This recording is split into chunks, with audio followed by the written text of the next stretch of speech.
Smokey and the Bandit was a huge hit, but behind the scenes, it was pure chaos. Iconic moments were unscripted, and one chase scene almost got the crew arrested. The idea for the movie even came from the production team's own run-in with the law while transporting Coors Beer, a real black market item back then. Burt Reynolds was the biggest star in America and fought for Sally Field to be cast, even though the studio didn't want her.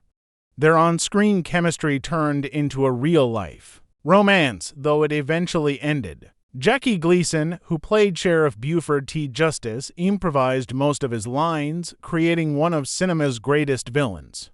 He even based the character on a real Florida highway patrolman. Jerry Reed, cast as Snowman at the last minute, became the soul of the movie and even wrote the famous song Eastbound and Down during filming. The 4 brand-new Trans AMs used in the movie were all destroyed by the end of production due to intense practical stunts, as Burt Reynolds insisted on doing many himself. One scene even involved a real cop trying to arrest the stunt team.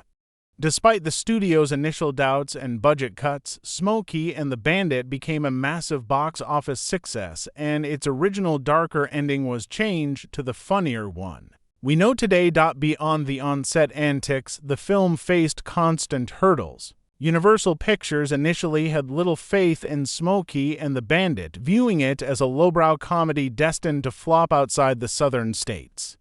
This skepticism led to mid-production budget cuts, forcing the cast and crew to get incredibly creative. They had to reuse locations, compress scenes, and often improvise on the fly just to get the movie finished. The irony, of course, is that this lowbrow film went on to become one of the biggest box office hits of 1977, even outgrossing critically acclaimed movies like Close Encounters of the Third Kind and Annie Hall. It just goes to show that sometimes the audience knows best, even when the studio doesn't. It was a happy accident, a southern rebellion, and a stunt-filled miracle that shouldn't have worked but somehow became iconic.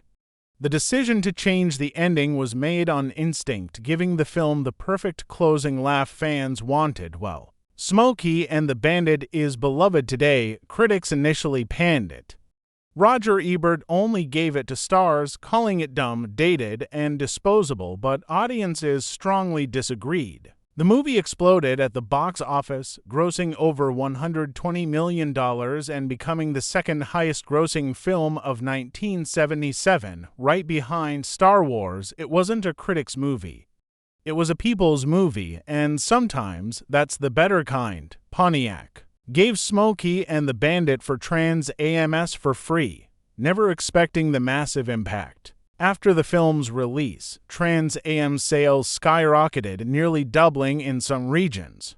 The car became a symbol of rebellion, cool, and speed, and to this day, the black and gold 77 Trans AM is one of the most iconic movie cars ever built, largely because Burt Reynolds made it look like it could fly. Perhaps the most unexpected fan of Smokey and the Bandit was Alfred Hitchcock, the master of suspense behind classics like Psycho and Vertigo.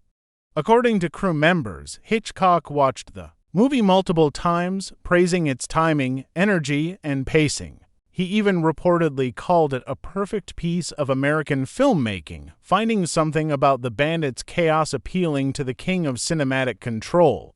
When Alfred Hitchcock tells you a movie works, you don't argue, you hit play again. There's even a bizarre bonus fact: when Smokey and the Bandit was edited for television, Jackie Gleason's dialogue was far too explicit for prime time. In one of the strangest TV edits ever, Gleason's voice was dubbed over by Mel Blanc, the legendary voice actor behind Fred Flintstone and Bugs Bunny.